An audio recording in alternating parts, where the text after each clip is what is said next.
So now I'll be sharing my strategy for the GS, and I'll proceed paper wise, referring to my sources. How did I prepare the basic foundation of the papers, and then moving on to the part of answer writing. Now first, obviously, GS paper 1. Now GS paper 1 is largely static in nature, whereby you have frequent repetition of questions or themes from the previous years. For GS1, my major sources were Spectrum for modern history. For art and culture, I referred to Fine Arts, NCERT.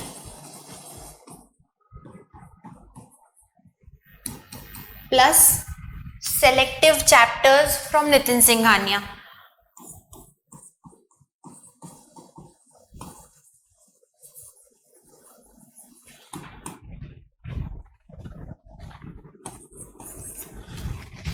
After that, for world history, I had my notes from the coaching. You can refer to any coaching notes.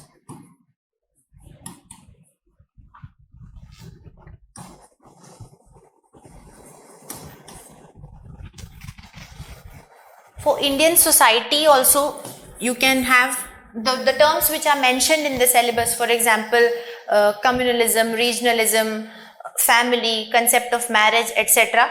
For all these things, you should be studying the basic idea from. You can have any coaching notes if you want to. If you want to refer to any particular book on Indian society, you can use that. I did not refer to. Along with that, you can also go ahead with simple googling of the terms of what are the problems of the Indian society as per the things which have been mentioned in the syllabus. So again, for society, you can have your coaching notes, and any coaching notes will do easily, which are easily available in the market. For geography,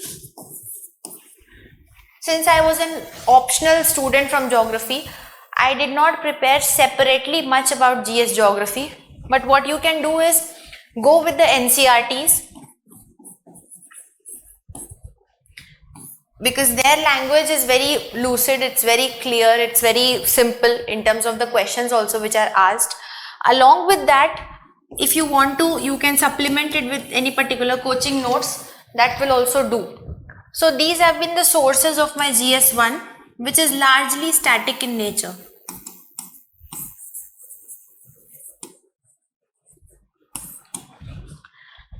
Now moving on to GS2. For paper 2,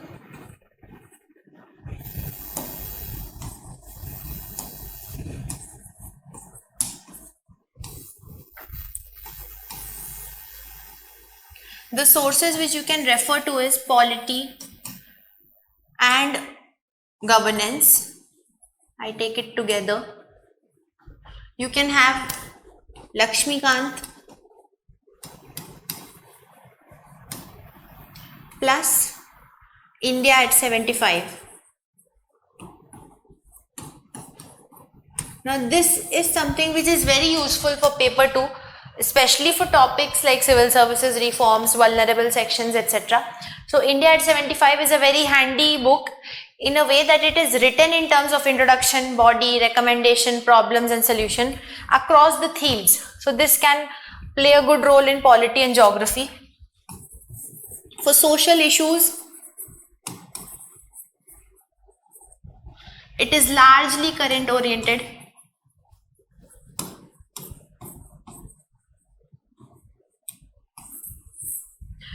This is also obviously current oriented, so you need to supplement it with the newspapers.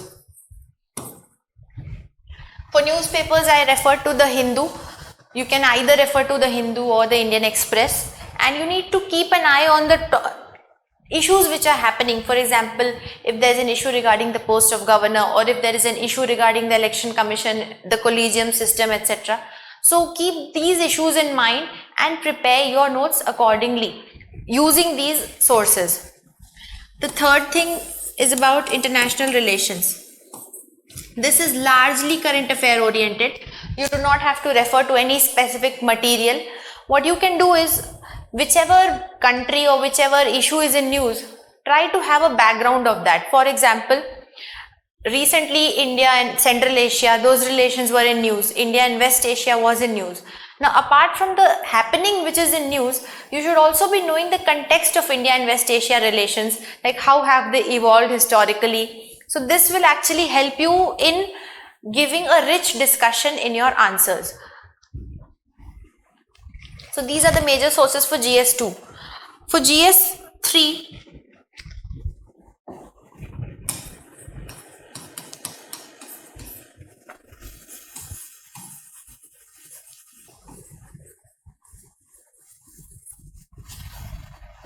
you can refer to a coaching notes.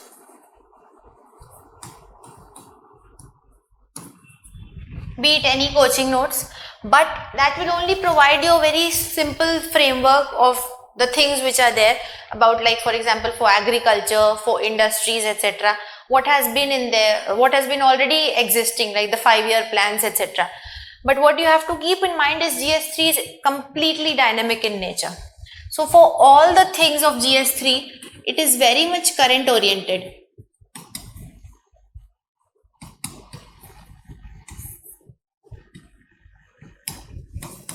So newspaper addition is very important in every topic of GS3. The second thing is similarly for environment.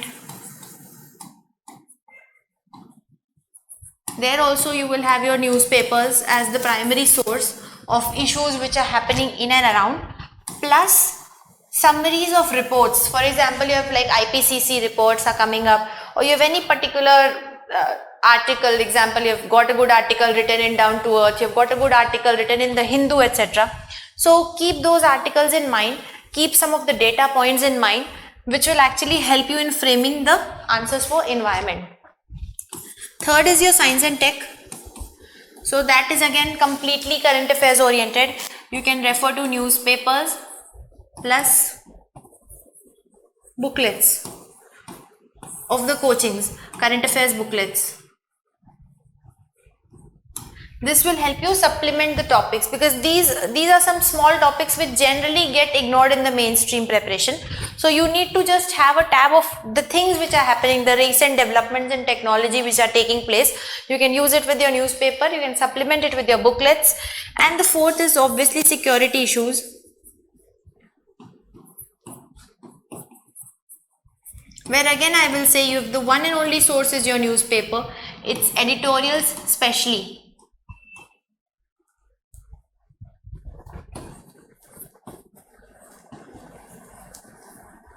So these are going to be the basic sources for GS3. For GS3 you need not study any particular book per se, you just need to be very well versed with your newspaper, whichever newspaper you are referring to. I would say again Hindu or the Express, whatever suits your understanding, be thorough with it.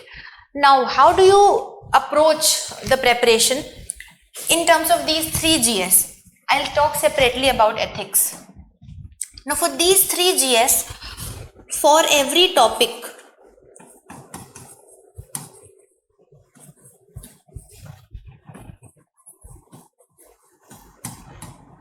in the syllabus, you should have a 1-page note. For every topic, you need to have these 1-pagers. Now, what these 1-pagers will comprise of? This 1-pager will have some of the concepts from the static books. Like for example, if you look at food security, there's a topic mentioned, food security. Now for food security, you should have some basic idea about like what are the 3 pillars of food security: availability, affordability, accessibility, etc. Along with that, you can have some reports about the current status of hunger, malnutrition, etc.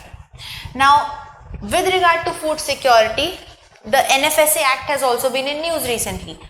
So then you should also have points about NFSA, like the provisions the drawbacks, and the way forward. So these are the things which you should be preparing in this one pager, and this one pager has to be made for every topic in the syllabus. You can do it similarly for anything. I would like again another example if you want.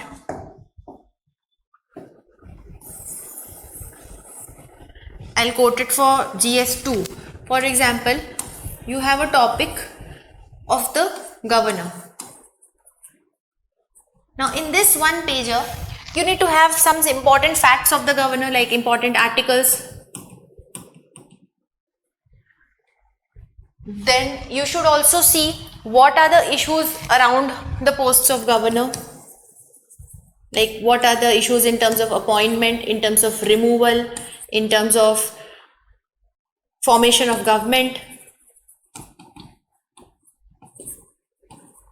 in terms of bills, etc. So for every issue you will have certain content. Now along with this, what you should have on the flip side of this page is the recent developments. Recent as in some Supreme Court judgments, some committee reports, so that you have a very holistic coverage of this entire topic of governor in this one A4 sheet. Now no matter what the question on governor comes, you will always find answer in these points only. The question cannot go beyond a certain limit if you look at the previous year questions. So you will find an answer to all those things from this sheet itself. So you should have one pager for every topic in the syllabus.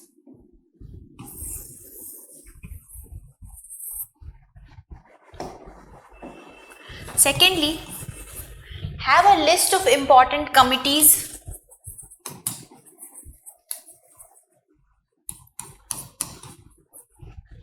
reports,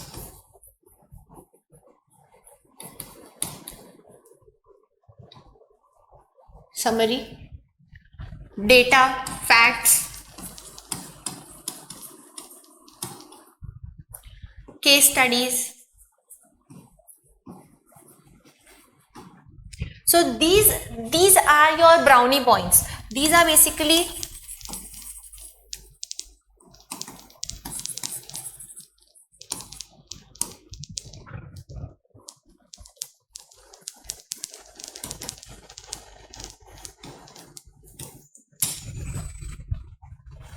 your brownie points which will fetch you that extra 1 or 2 mark in every answer. You should have that. This will actually reflect how you are very much relating it to the current events around the topic which is existing. So these are the two things which should be done for every topic of the GS in preparing those one pagers and answers. Now moving on to ethics. See, for ethics I'm discussing both the strategy and answer writing together.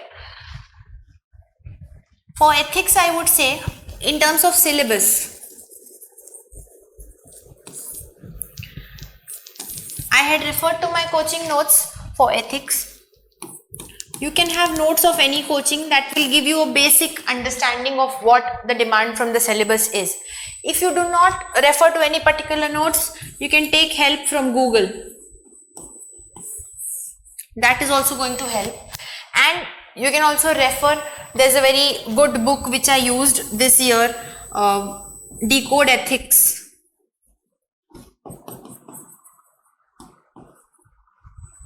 There's a book called Decode Ethics. This will actually provide you information on various terms which have been mentioned in the syllabus regarding ethics. So this will largely cover the part 1 of ethics paper. For case studies, you do not have to refer to any particular material. It all comes down to writing and practice. So that is about answer writing for ethics. Now for answer writing of ethics, for part 1, you have to generally practice the previous year questions. You practice those previous year questions on your own. You can improvise on those answers, sitting with your answer and understanding what am I actually writing. Am I addressing the demand of the question, or am I simply writing what is coming into my mind? So for answer writing, you have to practice the previous year questions very well. And secondly, for the case studies, you can join any particular test series.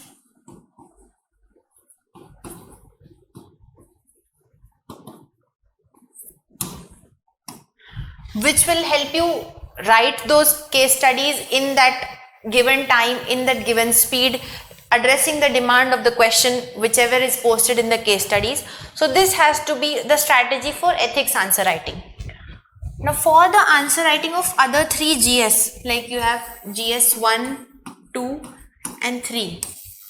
For their answer writing,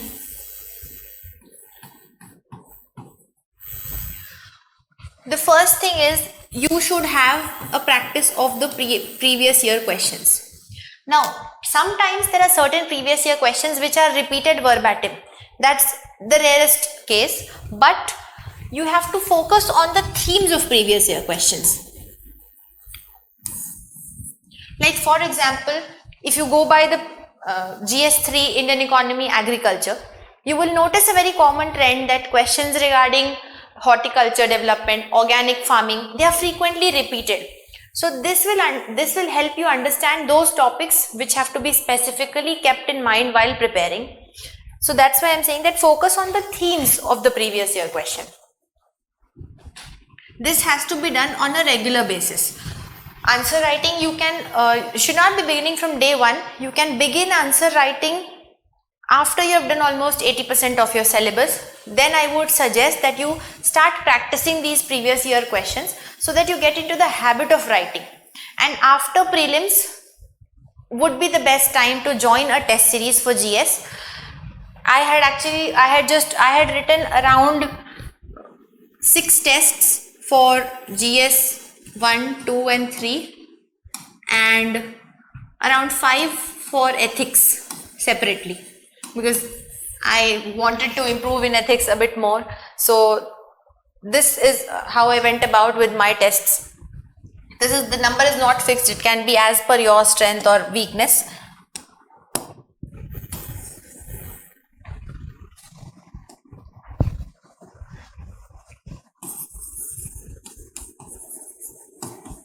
Test series, and this test series will be after prelims. This previous year writing, you can have a good writing practice of 3 to 4 months.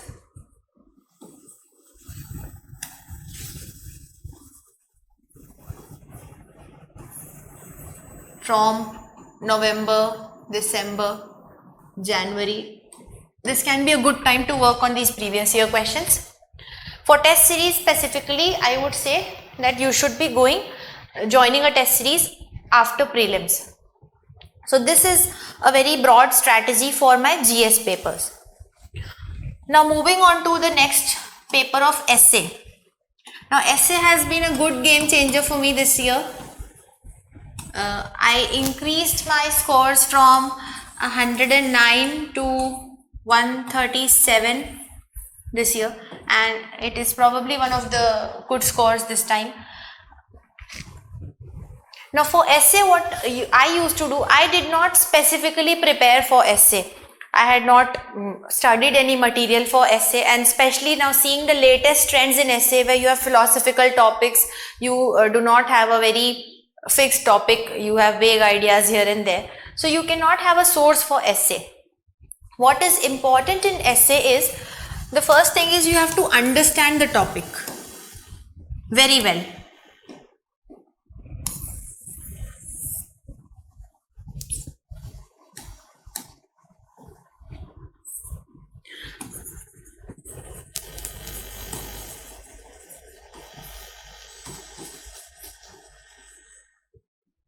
Understanding the topic is very important. Seeing the latest trends of philosophical essays. The second thing is, if you have to write one essay, it has to be a breakup of 5 mini essays. Like one essay, it should have 5 to 6 mini essays.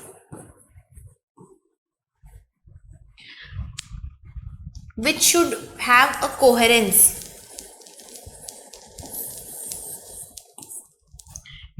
in their sequence. Like the first mini essay should lead to the second mini essay, it should lead to the third, and all 5 to 6 mini essays should ultimately reflect to the topic of essay which is being asked. So for essay, what you need to actually do is, I prepared for essay only after clearing the prelims, not before that. What I did was,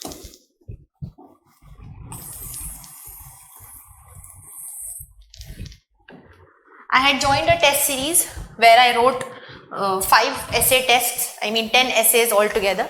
But it is not just about writing the essay. For essay, what you need to do is, on a weekly basis, you should brainstorm.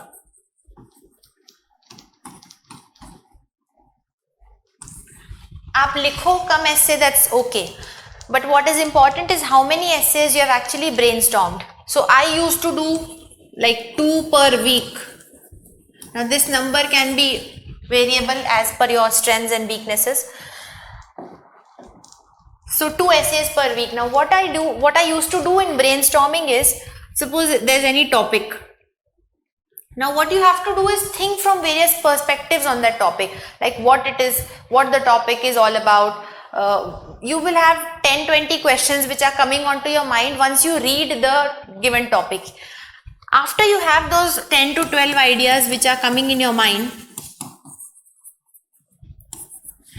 try to club some ideas and frame some meaningful questions. Like you can split them into 5 to 6 themes then. Club them into 5 to 6 themes basically, the ideas randomly which are coming in your mind. You should have those, themes or mini essays which you can call them. Now for every mini essay there has to be 3 things. What is your idea of that mini essay, what that mini essay is conveying? The second thing is, you should substantiate it with examples, preferably recent examples.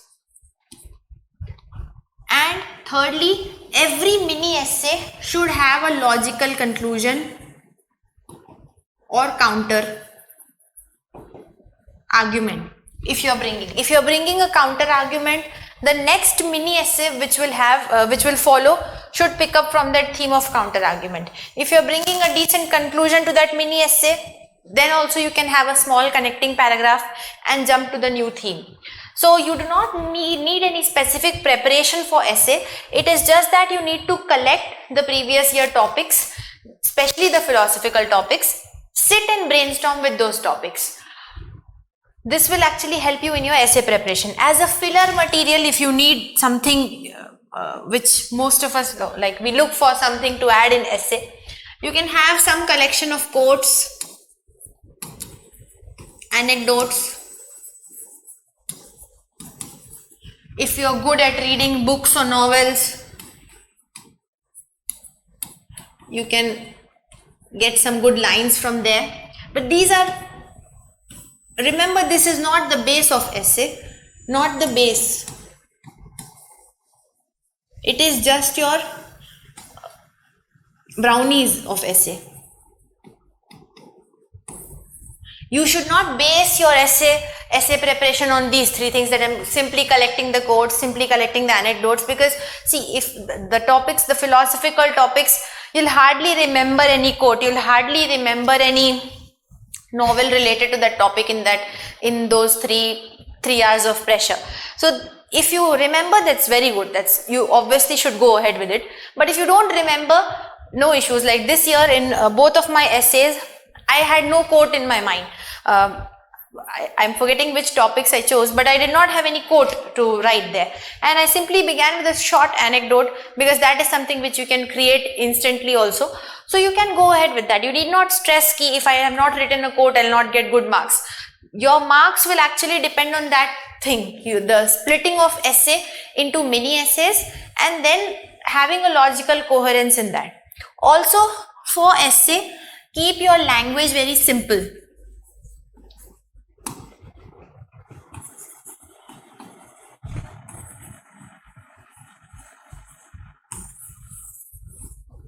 This is very important because for most of us we have a perception that you need to have a very flowy, flowery language in essay.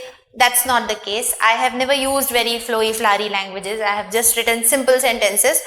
Listen, for essay you have to see that any person who is not into preparation is able to understand what you are trying to convey from the topic. That is the whole essence of essay writing. Anybody who is an outsider, he reads your essay and he can relate, okay, this is the topic and the person has said something which I can actually understand. That is the best quality of an essay. So I always say focus on simple language. You need not stress that my English is not very high quality, I'm not writing those flowery sentences and words. That's all right. Focus on this, and you need to explain the topic very well. The best part about essay is that it is open-ended. You can have any idea. It is just that how you relate that idea to the topic. You suggest 5 ideas, probably I'll suggest 2 more. So there's no end that what can be written, what cannot be written. What is important is that as many ideas you're picking, you are able to meaningfully justify those ideas in relation to the topic. So this will help you in writing good essays, fetching you good marks in your essays. And one more thing I would say, I do not follow that, I do not recommend to follow the PESTEL framework. No, it does not work very well. PESTEL, you can use it just for collecting examples here and there. This is not one of the best frameworks. As I said, you have to basically divide your essay into mini essays.